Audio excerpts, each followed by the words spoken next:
ao governador Rodrigo Hollenberg. Na sequência, assistiremos à apresentação do artista. Por favor. Muito obrigado, prezado amigo deputado Tadeu Alencar, que preside essa sessão, quem cumprimento nesse momento. Cumprimento também a senadora Lídice da Mata, também proponente dessa sessão. Cumprimento dona Ana Reis, ministra Ana Reis, uma alegria muito grande tê-la aqui, ministra Ana Reis. Nosso querido sempre senador Pedro Simon, essa referência da política brasileira, uma imensa alegria poder reencontrá-lo nessa data. Nosso querido governador Paulo Câmara, em nome de quem cumprimento toda a população de Pernambuco, prezado amigo também Geraldo Júlio, prefeito de Recife, cumprimento Carlos Siqueira, presidente do PSB, Renato Casagrande, representando a Fundação João Mangabeira. Parabenizo a Fundação João Mangabeira pela belíssima exposição. Renato, faço em seu nome e no nome da minha companheira Márcia, realmente a exposição ficou muito bonita. Cumprimento os familiares do doutor Miguel Arraes aqui, Carmen, Marcos Arraes, Antônio Campos, Elisa Arraes, João Campos, Luiz Felipe Arraes. Cumprimento todas as deputadas e deputados, todas as senadoras e senadores, todos aqui que nos honram com suas presenças. Eu peço licença, presidente, para fazer um depoimento mais descontraído. Não vou fazer um pronunciamento, vários já fizeram, outros vão fazer, e certamente fizeram muito melhor do que eu faria, no sentido de pontuar a importância histórica de Miguel Arraes. Mas eu vou aqui revelar alguns acontecimentos pitorescos da minha relação com Miguel Arraes, que, no meu entendimento, revelam uma profunda compreensão que Miguel Arraes tinha da alma do povo. Uma certa vez, salvo engano, em 1998, eu iria ser candidato a deputado distrital e estava em Recife e passei à frente do Palácio do Governo e me deu a ideia de subir e ver se Miguel Arraes me receberia. Eu já era da executiva do partido, representando a juventude, e subi no palácio, ver o gabinete do Arraes, e ele me recebeu com muito bom humor. Ele estava muito bem humorado, me recebeu rapidamente, com um cachimbo na mão, e uma frase que é muito característica do Arraes, quando ele vai iniciar uma conversa, ele mandou eu sentar e perguntou: "O que é que há, rapaz?"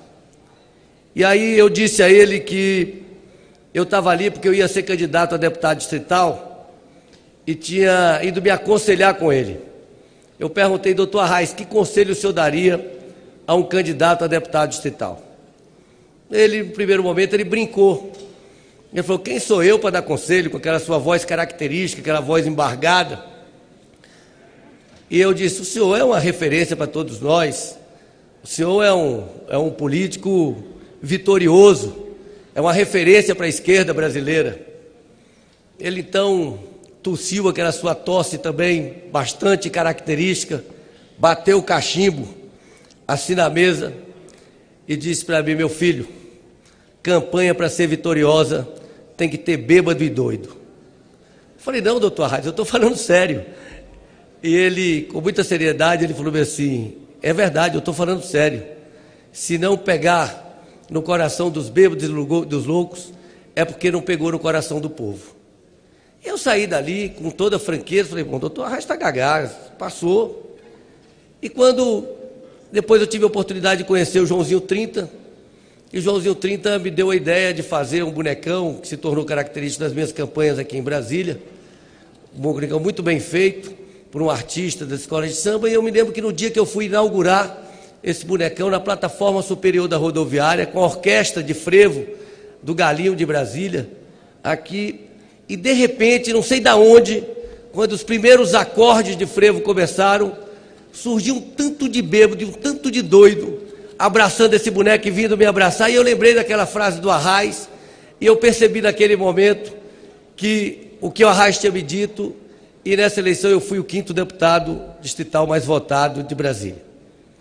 Posteriormente eu comecei a perceber nos comícios, os comícios vitoriosos sempre, a presença dessas figuras. Quando eu tive a oportunidade, posteriormente, de assumir a Secretaria de Inclusão Social do Ministério da Ciência e Tecnologia, eu fui me aconselhar com o Miguel Arraes. E ele pediu para eu ver o que tinha na secretaria, eu disse o que tinha, e ele disse: você vai visitar 4 cidades, Toritama, em Pernambuco, Santa Cruz do Capibaribe, também em Pernambuco, Jardim de Piranhas, no Rio Grande do Norte, e São Bento, na Paraíba. E eu fui visitar essas 4 cidades. O que essas cidades têm em comum? Todas elas são muito intensivas em trabalhos feitos pela população, e a maioria delas por trabalhos realizados por mulheres. Toritama, em Pernambuco, com indústrias caseiras, produz 15% do jeans brasileiro.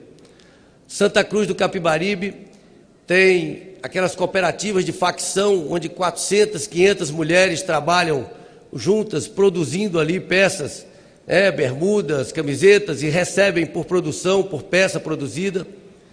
Jardim de Piranhas, no Rio Grande do Norte, quando teve a quebra da indústria do algodão, em função do bicudo, em função da liberação das importações, tinha um arranjo produtivo de algodoeiro e Americana, em São Paulo, que utilizava aqueles teares manuais de lançadeira, que ficaram obsoletos, ficaram sucatas, e uma pessoa foi lá, começou a comprar aqueles teares manuais de lançadeira, levou para o Jardim de Piranhas, e praticamente todas as casas trabalhavam com aqueles teares, produzindo panos, ficavam alvejando aqui naqueles varais, quando estavam sendo tingidos, e a cidade toda empregada.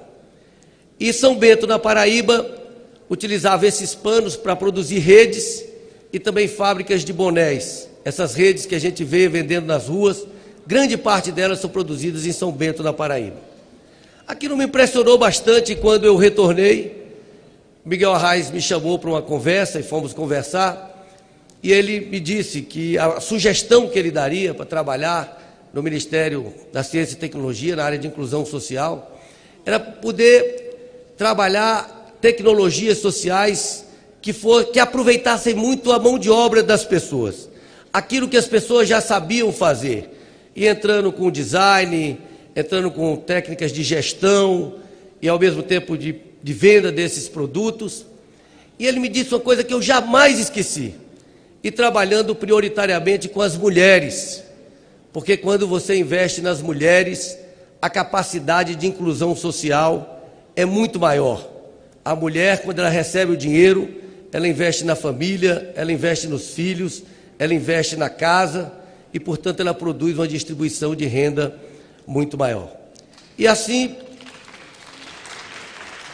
eu procurei fazer no Ministério da Ciência e Tecnologia. Apoiamos naquele momento mais de 100 cooperativas de costureiras, de bordadeiras, de crocheteiras, e realmente eu percebi um movimento de inclusão social muito grande, de empoderamento das mulheres muito grande. Mas ao mesmo tempo, esse Miguel Arraes, que conhecia com profundidade a alma do povo, ele tinha uma visão de futuro que me impressionava. Dr. Arraes, já com a idade bastante avançada, quando Eduardo Campos assumiu o Ministério da Ciência e Tecnologia, eu tive a honra de trabalhar com Eduardo, saudoso Eduardo, no Ministério da Ciência e Tecnologia. A escolha do Ministério da Ciência e Tecnologia, que era desprezado por vários partidos, foi uma escolha de Miguel Arraes, que tinha essa visão de futuro, da necessidade do país, por um lado, desenvolver essas tecnologias sociais que aproveitavam muito o conhecimento do povo, intensivas em trabalho, mas também desenvolver aquelas tecnologias que estão na fronteira do conhecimento. Ele tinha essa percepção muito clara da necessidade de investir em tecnologia, e eu me lembro de um discurso do Arraes no Congresso Nacional do PSB, que ele dizia que um dos grandes desafios do nosso país era unir o conhecimento produzido na academia com o conhecimento produzido pelo povo, essa interação entre a academia e entre a população.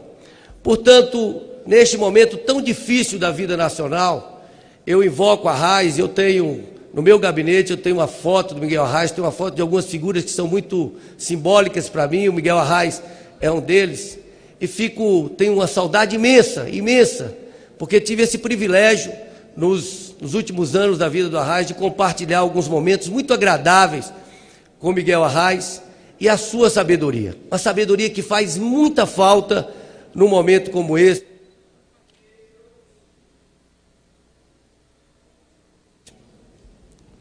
Eu não conheci, em toda a minha trajetória política, ninguém tão fortemente vinculado com o povo, e que eu diria que Miguel Arraes viveu uma vida em comunhão com o povo.